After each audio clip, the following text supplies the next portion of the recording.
Hurston Waldrep's a lock for the opening day rotation next season, right? In the words of Lee Corso, not so fast, my friend. Let's talk about it.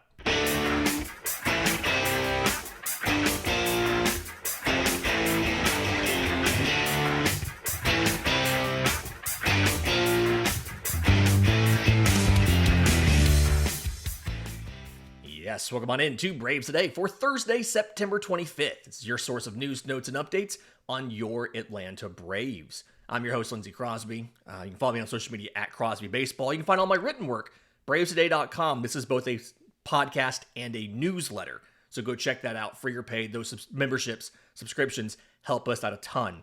We're proudly part of the Believe Podcast Network and presented to you today and every day by FanDuel. Right now, new FanDuel customers can bet just $5, and if your bet wins, you'll get $300 in bonus bets to use across the app, so download the FanDuel app today. I want to talk about the winning streak that ended yesterday afternoon in the series finale to the Nationals. A lot of the takeaways from it, the good, the bad. I want to talk about the ABS challenge system. It's coming to Major League Baseball. I kind of dove into some of the different data sources from MLB to figure out who's been helped and who's been hurt by bad calls on, let's say, strike calls on balls out of the zone if you're a hitter, or ball calls on pitches in the zone if you're a pitcher, right? Let's talk about that. But first, I want to talk about Hurston Waldrep, okay? He made his final start of the season on Tuesday and looked really good. And I think it was 6 innings, 1-run ball, a couple walks in there, but just looked really good as he has all year ever since he made these changes to his pitch arsenal and to his mechanics. And it's kind of become just a default assumption that he has locked in a 2026 rotation spot. And I want to talk about that because it's true that he is probably the favorite for that final rotation spot, but there's a lot of moving parts to figure out between now and then. And this is not a decision that's made purely on a performance standpoint. That's the other part that we have to remember. There's other factors that go into this as well. So if you look at next year's rotation, actually, no, let's back up. Let's talk about what Hurston Waldrep actually did, okay? So in the majors this year, 10 appearances, 9 starts. He resumed the Speedway Classic when it restarted on Sunday after the rain delay on Saturday. And so he technically wasn't the starter. So that's why it's 10 appearances, but 9 starts. Finished with 56 and a third innings, 55 strikeouts to 22 walks, gave up 3 home runs. Also, I think he hit 3 batters. No wild pitches or anything like that, but hit 3 batters. No balks either, which is nice. Finished 6-1 in this stretch. And he was absolutely fantastic in the month of August, right? So you look at August, what he did. He made 6 appearances, 5 starts, 35 2/3 innings, gave up a total of 4 earned runs. 33 strikeouts to 11 walks and 35 2/3. You know, when you break that out and you look at that whole thing, it's honestly probably some of the best performance outside of walks that any Brave starter put up in a 6-game stretch this year. Again, 4 earned runs in 35 innings, 1.01 ERA. Now, he did stumble a little bit more in the month of September. 3 of his 4 starts, he allowed multiple runs, which he didn't do at all in that August stretch, right? Against Seattle, he allowed 2 earned runs in 5 innings. He did walk 5. Braves lost that game 10-2, by the way. So a lot of runs off the bullpen late. Against Houston, Atlanta lost this one 11-3. He did take the loss here. 8 earned runs in 4 2/3. That really was the one where he struggled. In Washington, 3 earned runs in 5 innings on 5 hits, no walks, 8 strikeouts. And then when he faced them again the next week, complained about this a million times now, the way they do the schedule and they double up series here, he gave up 1 earned run in 6 innings, 5 hits, 4 walks, 5 strikeouts. So if you take out the 8-run thing, he allowed the 8-run outing, which is not how this works, but he allowed 10 earned runs in 56 and a third innings. But starting with that last start of August, he walked 4 Phillies in a 3-1 Braves win. He did strike out 9, but he walked 4 Phillies. His walk totals 4.5204. And I think it's kind of a sign when you watch him and then you kind of look at some of these numbers, I think it's a sign that he started to wear down in the back half of the schedule. He's always been a guy who was able to put up some decent innings numbers, right? His second year in college, his first year as a starter, he was at Southern Miss, 90 innings in 17 starts. At Florida, his final season in college, 101 and 2/3 innings in 19 starts. And then after he got drafted by Atlanta, another 29 and a third innings in the minors post-draft. He was one of the rare college pitchers that, because he pitched all the way through the College World Series, he was able to kind of keep his arm going, and they could throw him right into starts after they drafted him. He actually led minor league baseball among all drafted players from 2023 in both innings and strikeouts with 41. They started him at single A. He made 1 start in single A, 3 in high A Rome, 3 in double A, then Mississippi, and his final start in Gwinnett before the season ended. So he finished with 131 innings that year. Last year, because of the injury, he only finished with 100 and a third innings, right? If you remember, after his second major league start, disastrous, right? 13 earned runs and 7 innings across these 2 starts. He went on the injured list and missed a little bit of time. Well, this year, he's made up for all of that and then some. When you add in Gwinnett and Atlanta, it's 29 appearances, 28 starts, like 148 innings overall. So he goes from 131 to 100 to 148. And, Snitz talked about this, right? And I think it was in the context of Bryce Elder, but Snitz talked about the fact that these guys have to do it to learn how tough it is on your body to do. So I'm confident that Hurston Waldrep's going to be able to go into the offseason and know from a physical perspective, from a conditioning perspective, what I need to do to be ready to take on that workload, or a bigger workload. A standard, the goal should be 165 innings, right? That would have you averaging more than an inning per team game, which would mean you'd be qualified for the ERA leaderboards. You don't have to shoot for 200 like Spencer Schwellenbach said he wanted to do, but I think the goal for any pitcher, any starter, should be at least 162. Be qualified for the ERA title. Not a ton of guys do that every season.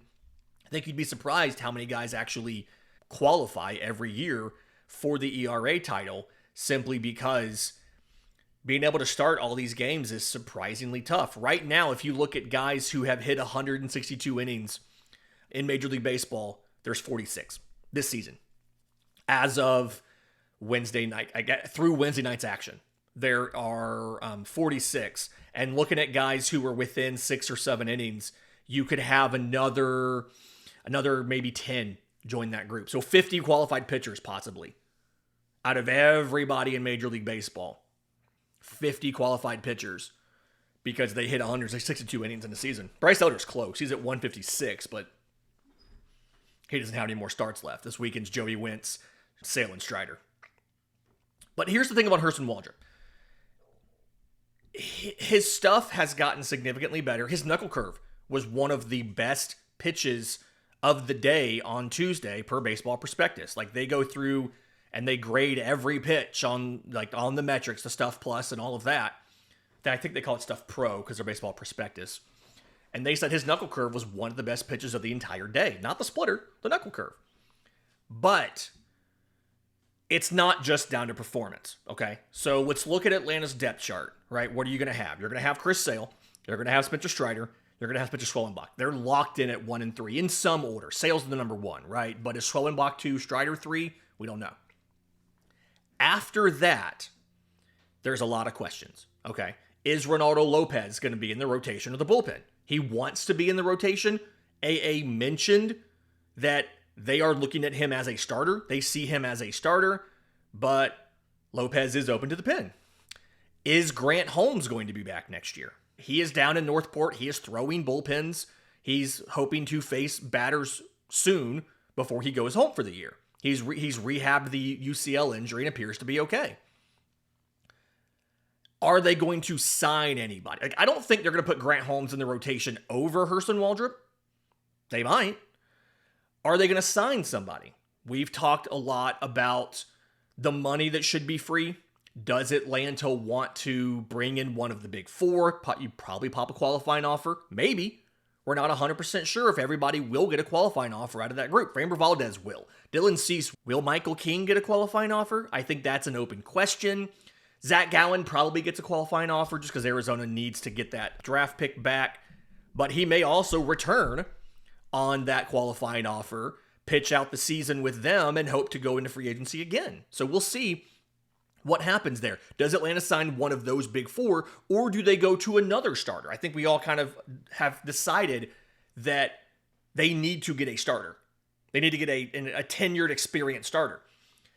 And so if they sign a starter, you have to think that that guy is at least the number four. They're not going to sign somebody who's a back-end inning eaters guy. You have a Bryce Elder for that, right? But if they sign a guy to be the number four behind your big three, and then they decide Ronaldo Lopez needs to stay in the rotation, maybe because, maybe they bring back Raisel Iglesias to be the closer or something like that. Hurston Waldrep's the first man out. And I know that his performance warrants being in the rotation. But the thing you have to remember, he has options. And these things don't always work solely based on baseball production. These things work on roster flexibility. These things work on who has options and all of that. He has minor league options. And so under Brian Snitker, and we're assuming it's a different manager next year, we don't know for a fact. Under Brian Snitker, the goal has always been come into spring training with 7 guys stretched out as starting rotation options. Assuming Lopez and Holmes are healthy, you would have, and that you want them in the rotation, which I still think Holmes probably ends up going back to the pen as a swingman kind of thing. But you would have Sale, 1, Schwellenbach, 2, Strider, 3, Lopez, if he is in fact a starter, 4, free agent signee, 5, Waldrep, 6, assuming Holmes is in the pen, Bryce Elder, 7. Bryce Elder's out of options. You can't send him to Gwinnett. If you try to outright him down there or something, a team will take him. A lot of Braves fans don't think Bryce Elder is a good pitcher. He's had more quality starts than almost anybody in baseball down the stretch. He's leading the team in innings and starts this year. A team will claim him. There's like 8 right there. And that's not counting a guy like a Joey Wentz, who is probably going to be in the pen as a swingman because he's also out of options, but he showed you this year that he does have skill that is useful at the major league level. Hurston Waldrep may be squeezed out simply because he has options. Now, the flip side of this is if you put Lopez in the pen, if you trade Elder away because you feel like his value is higher to someone else than it is to you, then all of a sudden you're down to like 6, right? If Holmes, Lopez in the pen, your big 3, your free agent signee, Waldrep, there's your 5. Like, it's really easy to see the flip side of this, how it could work. But it's impossible. Like, should Waldrep be favored for the number 5 spot? Yes. Right now, he is the favorite of everybody in the organization to get the final rotation spot out of spring. But we need to remember, we will not know where he's likely to be until we know what free agent starter are they bringing in, because I think we all assume that they're bringing one in, and where will Ronaldo Lopez and Grant Holmes be? Because if you have either a free agent starter or both of those guys in your rotation, Waldrop's in AAA. We may not agree with it. From a baseball perspective, it's not optimizing your talent at the major league level, but it's optimizing your depth. And that's something that AA has shown he cares a lot about.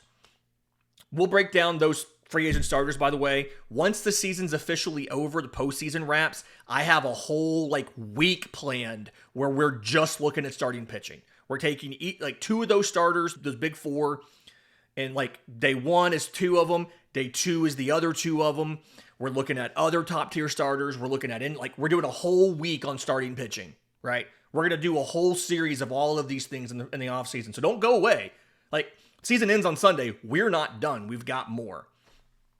In just a second, I want to talk about the challenge system, okay? Because that comes around for 2026. Let's explain how it works, what we've learned about it from the minors, and then which Braves hitters and pitchers should get the most benefit from it. We'll do that next, right here on Braves Today. But first, today's episode is brought to you by our friends at Delete Me. Delete Me makes it easy, quick, and safe to remove your personal data online at a time when surveillance and data breaches are common enough to make everyone vulnerable. Because data brokers, they do not add value to society, okay? They hoover up every bit of info they can find online, whether it's there legally or illegally, and then they package it and they sell it to whoever will pay them. Sometimes it's legitimate purposes. Sometimes it's businesses trying to do advertising or whatever. A lot of times, criminals buy these things, right? Private investigators buy these things. It's a lot of places outside of just to serve you ads. And that's why I like Delete Me. The New York Times Wirecutter named Delete Me their top pick for data removal services. Take control of your data and keep your private life private by signing up for Delete Me with a special discount for our listeners. Get 20% off your Delete Me plan when you join deleteme.com/HIT and use promo code HIT at checkout. Now, the only way to get 20% off, go to joindeleteme.com/HIT and enter code HIT at checkout. That's joindeleteme.com/HIT with code HIT. Welcome back to Braves Today. Lindsay Crosby, and I want to talk about the challenge system, okay? For those of you who, and maybe some of you guys might not know a little bit of the backstory, the lore of Lindsay Crosby. Before Braves Today, I used to host Locked on MLB Prospects. So part of the Locked On Podcast Network, and it was a daily show that talked about minor leaguers. Every day, 5 days a week, 30 minutes talking about minor leaguers. I actually won an award for it. That was fun. But as part of that, I watched a lot of minor league baseball. And I was watching the season where they instituted the ABS challenge system in AAA. And a lot of you, if you watched spring training games, which the Braves don't make it super easy to get those games on television. There's not many of them that are actually aired, even on MLB.TV and stuff to stream. But if you watched spring training games from anybody, you saw either the pitcher, the catcher, or the batter immediately after the call from the umpire on a ball or a strike, tap their head, tap their helmet. That is the sign for the ABS challenge system. They are challenging the previous call, and it almost immediately goes up to the video board, and the system shows, was that a ball or a strike? If the umpire's call was wrong, you keep your challenge, the call is overturned. If the call was correct, your team loses a challenge. In 2026, you will only get 2 challenges. One of the changes here, the minor leagues had 3. Now, this doesn't take a lot of time. This whole process is maybe 10 seconds. It's very fast, and I like that. We've seen some effects from it, though. We've seen some things change when they put the challenge system into AAA. The first thing that we saw is the strike zone has been smaller in AAA. Umpires don't want to be called out on the video board for getting a call wrong. So they've been doing a smaller zone on the edges, okay? And to quantify this, if you look at what's called the shadow zone, which is a ball and a half width on each side of the edge of the plate, all the way around, the major league average for pitches in the shadow called strikes is 46%. In AAA, it's been in the low 40s. So they call a tighter zone on the edges in AAA. And because of that, a lot of pitchers, when they move up to AAA, they talk about they don't get the chase off the edges of the plate like they used to. Some of that's just the hitters are better in AAA, but a lot of that also is hitters have less incentive to swing at a ball on the edge of the zone because it's less likely to be called a strike if they don't swing. And if it is a bad call, they can fix it.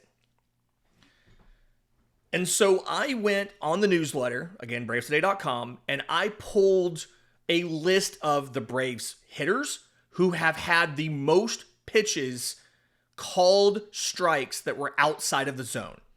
And then I turned around and looked at the Braves pitchers who have had the most strikes called outside of the zone and the most balls called inside the zone. And the results were kind of surprising. So when you look at the Braves hitters who got victimized the most on pitches outside of the zone that were called strikes, Marcell Ozuna's top 6 in baseball on sheer number. 59 pitches outside of the zone were called strikes on Marcell Ozuna.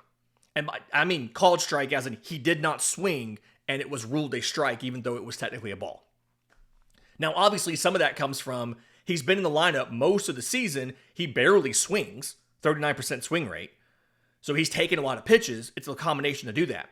But if you sort by percentage of pitches that were balls, that were in actuality balls, but were called strikes, he's still up there. But by far the most victimized Brave is Nacho Alvarez. 3.5% of all pitches he's seen that are in the shadow have been called strikes. Marcell Ozuna, by contrast, 2.3%. So a full percent plus more than anybody else on the roster. Number 2 was Eli White. Number 4 was Nick Allen. And anecdotally, I feel like a lot of Nick Allen's calls were pitches up. He's short. And pitches up, he was getting called strikes, even though they weren't strikes on him. They were strikes on other batters, but not on him. Other guys kind of notably here that like 1.6% or so, Ozzie Albies, Michael Harris, Austin Riley. Drake Baldwin was like 1.5%. So like a lot of, it's not been egregious for a lot of Braves players, but Nacho Alvarez, it was egregious. Eli White was pretty bad. Marcell Ozuna was pretty bad. Ideally, in 2026, none of those players are playing everyday roles for the Braves. Eli White should be some part of this team still. He is valuable. He has like what?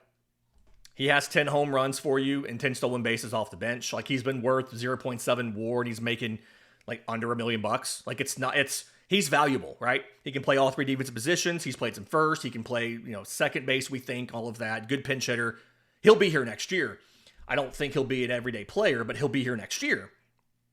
But like guys that should not be playing major roles for the team. Okay.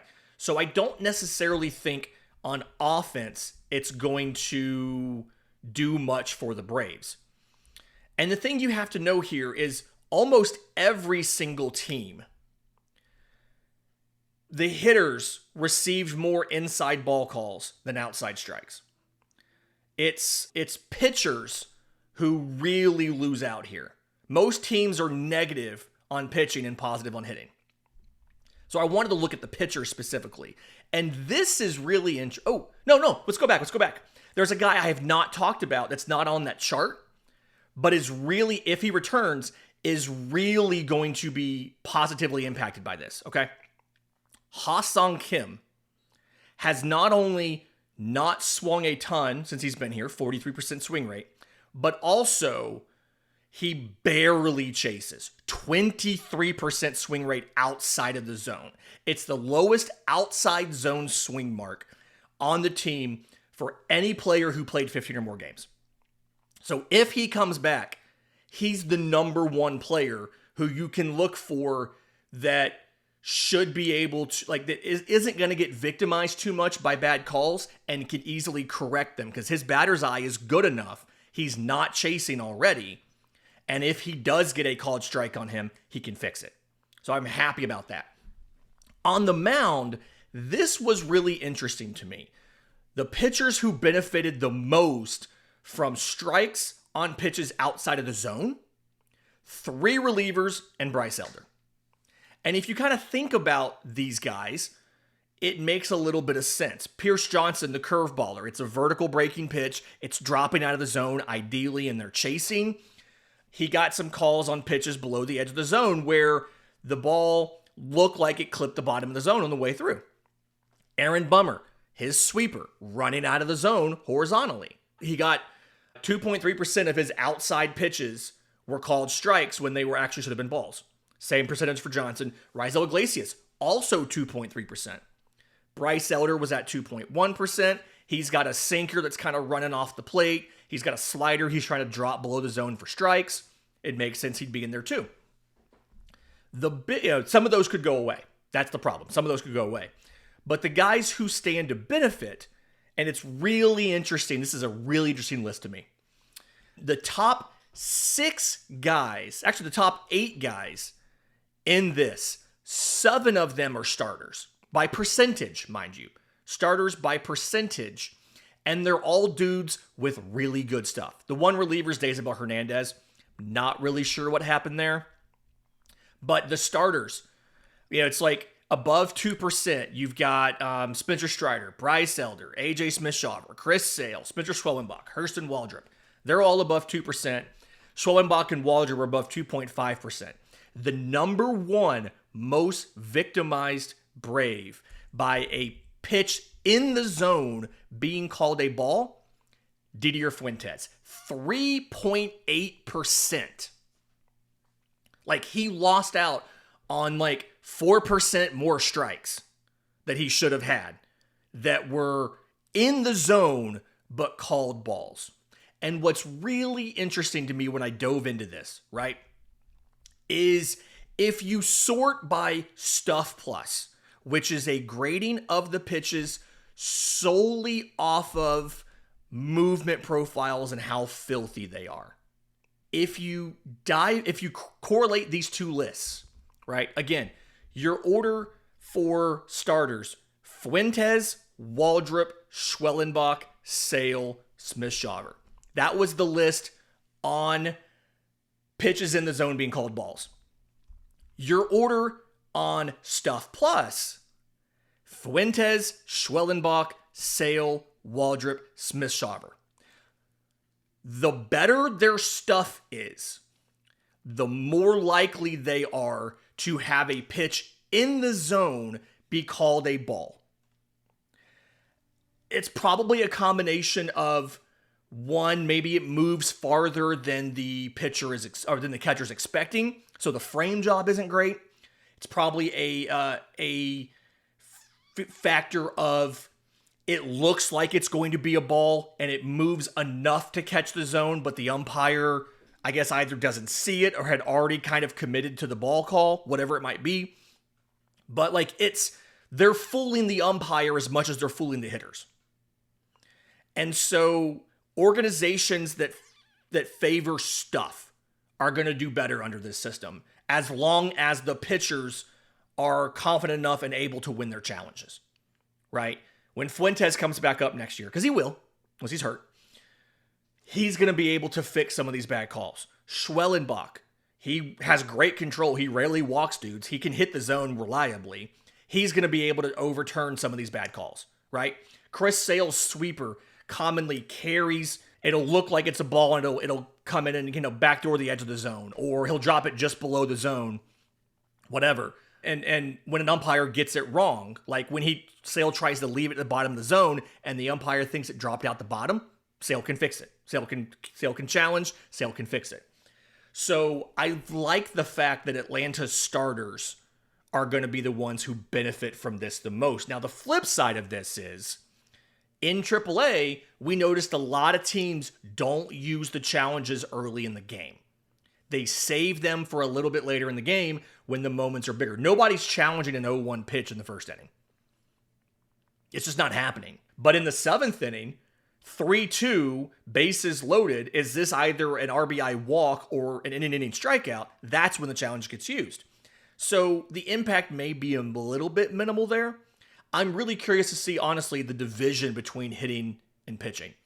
Do they just kind of say, we're going to kind of do one for each side of the ball? What's the plan going in?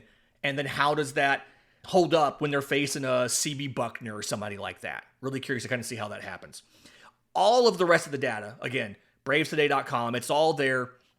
It is a free article, but if paid memberships are always welcome to support what we're doing over there.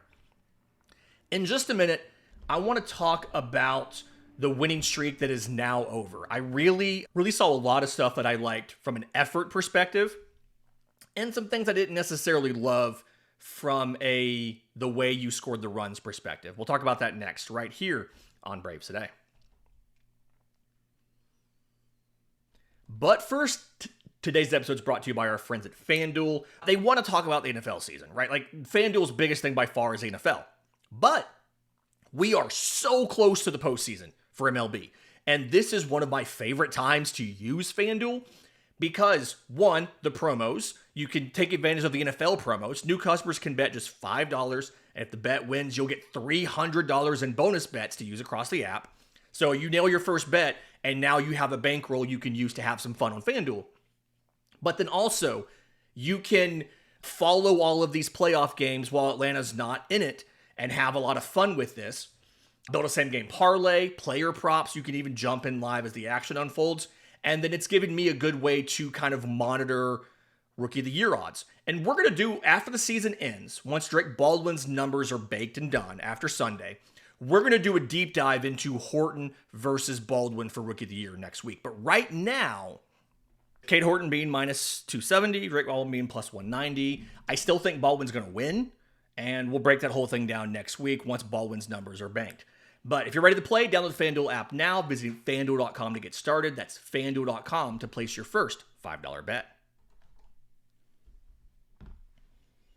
Final segment of Braves Today, Lindsay Crosby. I want to talk about this team and what we saw during the winning streak. Because that was... The winning streak went a long way towards, one, making up for the terrible winning streak, or losing streak to start the year. That was the longest winning streak Atlanta has had all season. It was the longest they've had since 2022. It's actually, it's longer than any winning streak they had in 2023 when they had that amazing offense. But what we saw during this stretch was really interesting, right? Atlanta hit 19 home runs in those 10 games. So about two per game. And if you take the win streak plus the loss, right? So that whole stretch was 22 home runs in 11 games. So 2 a game. But later in the streak, especially that Washington series, a lot of them were solo shots.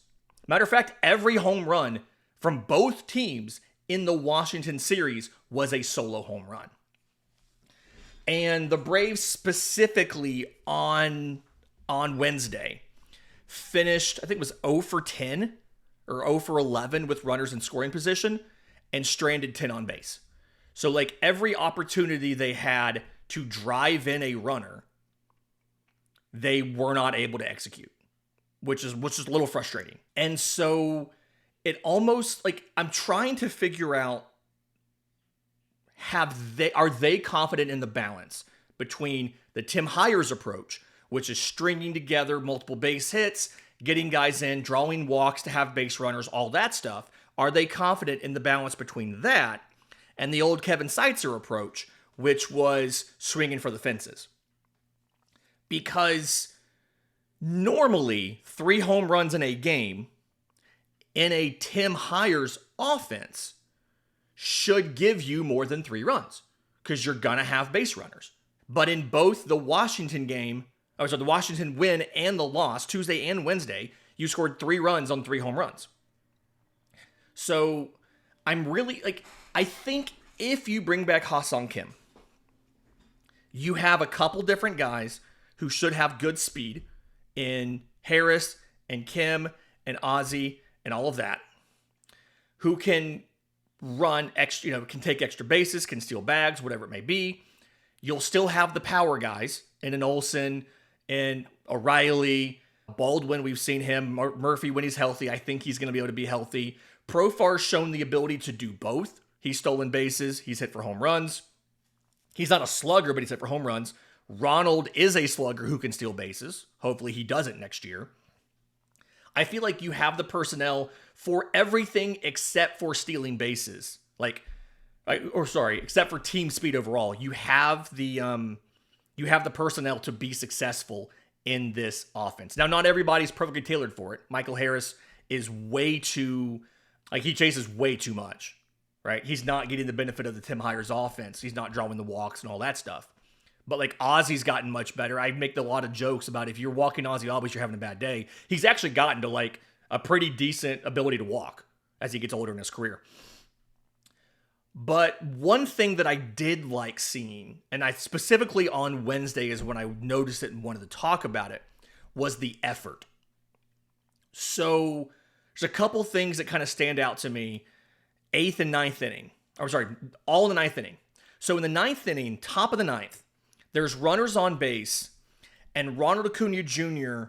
sprints in and makes a diving catch on a ball that's going to land between him and Michael Harris with a runner on third. He ends the inning and keeps a run off the board to keep it as a 2-run lead for Washington with a diving catch. Now, when you look at the research tool and StatCast, the ball had an 85% catch probability. So he should have caught it. Anyway, and that's something where Ronald just gets poor jumps, especially right now with his still being tentative on the calf and everything. He gets poor jumps, obviously. But the fact that it's a loss season where the win-loss record does not matter, and Ronald's laying out in the ninth inning to try and make a diving catch to keep a run off the board is a good sign. And Jake said it great on the postcast yesterday. It really needs to put to rest any sort of conversation from, I'm not even going to call them fans, I'm going to call them haters, who think that Ronald doesn't care or doesn't give effort or doesn't try out there. Dude had no reason to dive for a ball in the ninth inning in a lost season with 3 games left in the year, and he did. And then to turn around the bottom half of the inning, he beats out an infield ground ball to first base. Now, they ruled him out. They had to turn around and challenge it. Atlanta won the challenge, and he was ruled safe with 2 outs to extend the inning and the game to give Atlanta a chance to bring up the game-tying run in Drake Baldwin. So, again, he did not have to sprint down the line that hard to try to beat out a ground ball in the ninth inning, but he did. The effort's there. And this should put to rest any conversation about him not being committed to the team or him not trying or whatever. Yes, the earlier losing streak, they looked a little checked out. This winning streak, they have not looked checked out. Winning fixes a lot of problems. After Ronald, Drake Baldwin hit an infield grounder, and he busted his butt down the line. He reached 28.5 feet per second on that run to first base, which is tied for his fastest sprint speed of the season. And it came in game 158 of the year for a catcher, a dude that has been playing the most physically demanding position in, at best, a timeshare, and right now, almost every day. He hit his fastest sprint speed of the season in the ninth inning of game 159. The effort is there. And that kind of, even in a lost season, they're playing for each other, they're playing for SNP, whatever. That tells me I don't need to worry about next season's ability to be competitive. As long as they don't have a 7-game losing streak to open the year, and they start at home against the Royals, so they might not, who knows. Absolutely a scenario where they have shown the ability to put forth the effort, to hustle, to do what's required to be successful. We've seen flashes of everything work at different times this season. We've seen the offense, right? The Tim Hires offense with the good blend of power hitting. We've seen that at times. We've seen the pitching be dominant, both in the rotation and the bullpen at times. We've seen the effort. We've even seen the managerial decisions, pulling guys at the right time, selecting the right pinch hitter, all that stuff. The question is, can you do it all at the same time next year? And we're not going to know the answer to that until the season starts. But I feel good about the fact that as bad as the offense was early, we saw them fix it. As good as the pitching was early, tons of injuries, and then coming out of that, they figured out other options to still have quality pitching, right? We've seen bullpen guys struggle and then them figure it out. And then we've seen them add guys like Tyler Kinley who have been good. The Braves have made steps to fix all of the problems they saw this year. Questions are, have they done enough? And can they do all these things at the same time next year? I'm really curious to find out. This has been Braves Today for Thursday, September 25th. Went a little bit long today. Sorry about that. Thank you guys for being here and for sticking with us throughout this whole thing. Do me a favor, if you're listening on audio, leave a 5-star review, Apple, Spotify, wherever you get your podcasts. Also, maybe tell a friend about the show. I want to pump up these numbers for Believe so that they see what we're doing and push more promotion and stuff like that into the show. If you're watching on YouTube, subscribe to the channel, hit the notification bell. You never know when we're going to be going live, dropping shorts, all that kind of stuff. Until next time, this has been Braves Today.